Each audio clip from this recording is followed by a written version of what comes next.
Hi, my name is Joanna Whitney. I am an intuitive artist and a student of natural law and an energy healer.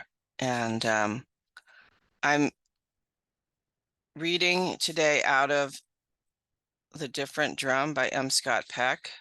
Um, and the reason I'm doing this is because it was brought to my attention that we can't use formal consensus until we actually have true community. And we don't actually have that right now. So um, I'm going to just continue reading from where I left off, page 77, and talk about different paragraphs from this book. Genuine communities of a sort frequently develop in response to crisis. Strangers in the waiting room of an intensive care ward suddenly come to share each other's hopes and fears, joys and griefs as their loved ones lie across the hall in the critical list. On a larger scale, in the course of a minute, a distant earthquake causes buildings to crumble and crush thousands of people to death in Mexico City. Suddenly, rich and poor alike are working together night and day to rescue the injured and care for the homeless. Meanwhile, men and women of all nations open their pocketbooks and their hearts to a people they have never seen, much less met, in a sudden consciousness of our common humanity. The problem is that once the crisis is over, so virtually always is the community. And so that seems to be what, occurred for everyone that I know. We had the lockdowns, we had the mask mandates, and people got together in response to that. And unfortunately, it seems that people didn't have access to the information in these books at that time, or there was such chaos going on and such a focused point of view that the good talkers just took over, and people united behind the emergency situation. And then when it seemed to be over, the community dwindled. Or what happened was that those leaders assumed leadership and ruled with an iron fist, which is no different than what we currently have. So my personal experience at that time was the community that I was involved with here, that I moved to Colorado to be a part of, completely disintegrated because they all bought into the agenda, and I was standing there by myself and facing the mask mandates myself. I became very triggered by old trauma, and a friend of mine suggested that I join a online community called Autonomy. And this was a community that was started by Richard Grove of Tragedy and Hope. And he's the one who helped John Taylor Gatto publish his books about the Prussian education system. And these were people who were involved with Mark Passio, who's one of my teachers. And so I did that. I got involved in this online community, and it saved me completely from the lockdowns. However, I wasn't involved in any face-to-face community here in Colorado at that time. So I don't know what actually happened to people in person during that time. So I came in to the community late because I went to New Hampshire in 2021 to the Porcupine Festival to meet up with the autonomy people. And I was so happy to be in community face to face with people that I vowed that when I got home, I was going to find actual people. And so that's basically what happened to me. But the same thing was true, the fervor of the lockdowns and mandates was over, and the result of that is that people stopped meeting weekly and they just went online. And now we have this weird online thing going on, which is completely in violation of nature. Like, you would never see anything like that in nature. And it is probably what the New World Order agenda wants for us eventually, is for us to be completely online and not see each other. So I have just been involved with trying to get people to come back together face to face and deal with the issues that we stumbled upon or stumbled against when we were facing the imminent tyranny back in 2020. And so my experience with this, with other communities that I've been involved in, is that it doesn't work to unify against something, because when there is nothing to be against, then the community crumbles, and then you have to find something else to be against. And we've been groomed to want instant gratification, and there is instant gratification in community that has a crisis, but it doesn't work in the long run, because we don't want to live in a state of crisis. I mean, they have us living in a state of crisis, and a lot of us have been living in that state for maybe our whole lives. Maybe we had traumatic childhoods, and then we became addicted to crisis because that's what we thought living was about. But in fact, at this stage in my life, I don't want to live in crisis. I just want to live day to day free. And I want my financial gain, or whatever it is, whatever the currency is going to be, to go towards the betterment of humanity and the planet, working towards peace, freedom, and environmental cohesiveness, where we're not overusing our resources and not caring for our earth by making up fake bullshit ideas about climate change to take away people's rights and stuff like that, where we just live somehow in the balance of nature and invent products that are thoughtful of all sentient beings and thoughtful of our planet, and live in harmony together. That's my dream.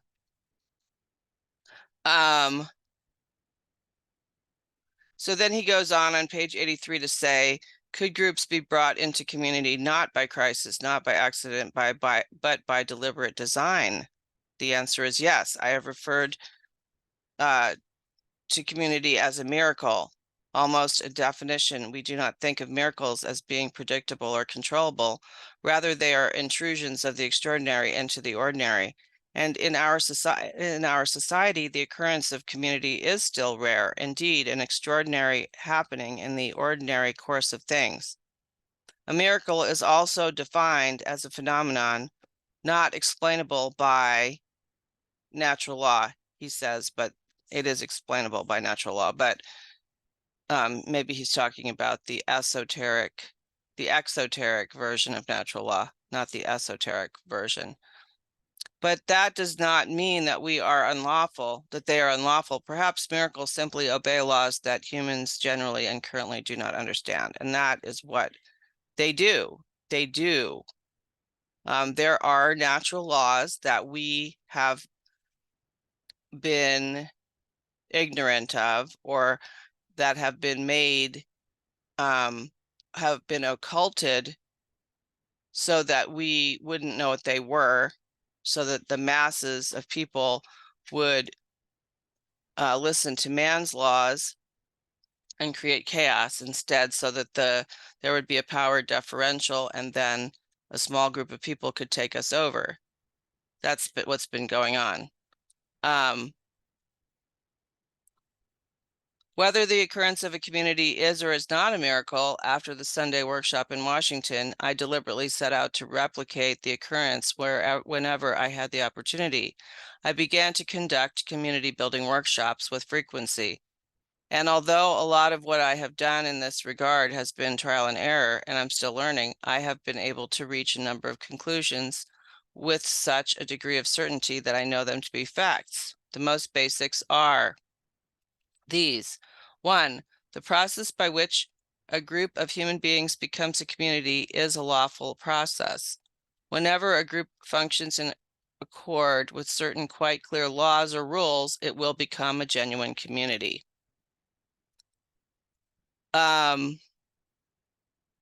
That's why I say I'm a student of natural law, because there are laws that if we each individually use together, we will form genuine community. And the basic law is the golden rule: do unto others as you would have others do unto you. I mean, that is such an amazing statement. And when I look at how we treat each other online, I wonder if we actually consider that. I mean, I'm sure you can warp it. You can probably warp that idea in your mind and think that proselytizing and putting people down and accusing them of extremely bizarre things is somehow treating others as the way you'd like to be treated. But I don't think so. I don't see how that is possible. But I see that happen constantly. It's common that certain people make themselves into some kind of authority figure, and then they go after other people that threaten their power, they perceive, even though we're all in this together, apparently. I mean, I'm not going to say there aren't government informants here in our groups. I'm sure there are government informants. There's government informants in every group. But when you impose formal consensus on a government informant, or even the process of nonviolent communication, they can't take it and they leave. They don't stick around for that, because they're there just to be disruptive, and they're not trained in patience or tolerance or kindness or love or what it takes to create genuine community. So that's one of the basic laws. I mean, that is the basic law, and all the other laws come out of the golden rule. The golden rule is like so complicated. If you tried to apply it to every single thing in your life, you would discover how difficult it is to sift through making moral choices in the world that we're currently in. How to make a moral choice in every situation that we encounter. It requires that you think about every single thing that you're doing, and, consider every sentient being in your decision making. Like, when was the last time you went outside your house and talked to the plants outside your house? Or considered that when you walk outside your house, you're walking into a conversation that's happening in nature that you are a part of, but that you don't participate in because you're too focused on trivialities of modern tasks. Natural law, the golden rule: do unto others as you would have others do unto you. That is the basis of community. But to break that down and really go in depth with it is another story. Number 2, the words communicate and community, although verb and noun, come from the same root. The principles of good communication are the basic principles of community building. And because people do not naturally know how to communicate, because humans have not yet learned how to talk with each other, they remain ignorant of the laws or rules of genuine community. I mean, how can that possibly be? How can we still be in that state?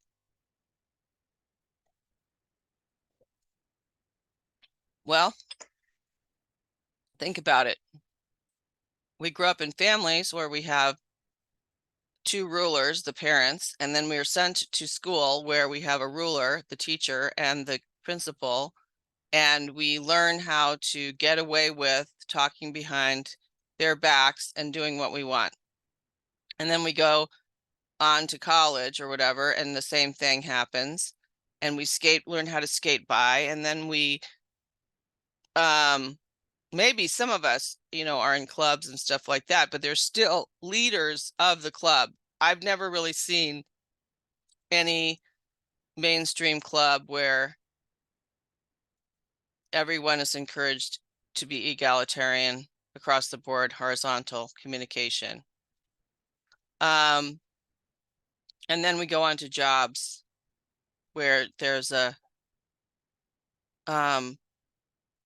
boss, or if we have our own business, then we have to deal directly with the government until we realize, that taxes are a lie and all that stuff. So we never really learn anywhere how to communicate with each other in a egalitarian manner where we're supporting each other's freedom, and we don't learn how to have our inner monarchy. We have to learn how to rule the inner monarchy through esoteric means. You have to dig for that information. It's not readily available.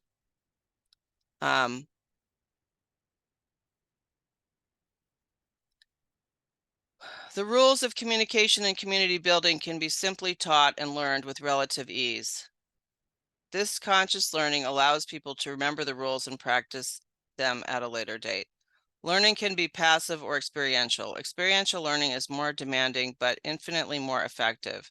As with other things, the rules of communication and community are best learned experientially.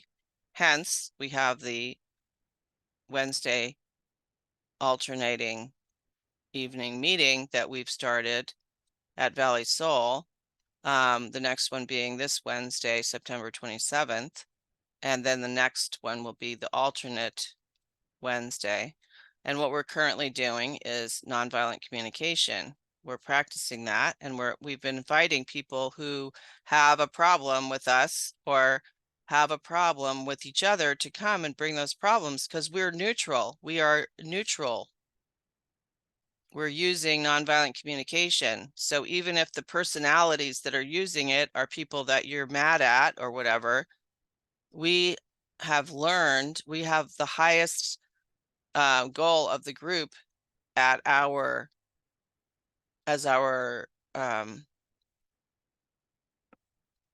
I want the highest good for the group. That's my commitment, is for the highest good of the group. So I'm going to put my personal feelings aside. So if someone that I have a problem with shows up on Wednesday, I'm just going to be able to be neutral to that person, because we're practicing nonviolent communication for the purpose of being a united front by 2030. That's my goal. My personal feelings about someone are pale in comparison to what is coming down the road. And I want to be unified with my fellows for that time. So I'll put my personal petty problems with them aside so that we can have an experience, because I truly believe that we can get along with each other, even if we don't like each other, even if we don't agree with each other, even if we would never hang out with each other. We can still get along with each other in such a way that we support each other's freedom and can have community.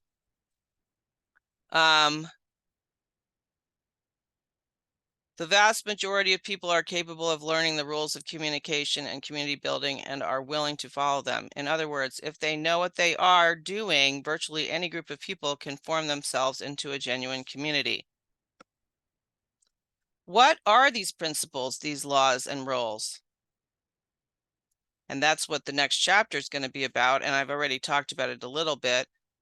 Pseudo, community, chaos, emptiness, and community. That's the 4 stages of community. And it appears to me where we are at right now is in chaos. We're in pseudo community and chaos. Like, we're in pseudo community where we can get together and have a meal together and get along together, sort of. I mean, there's always that undercurrent if you cross somebody who's into being in the spotlight, that you're gonna get your head chopped off. But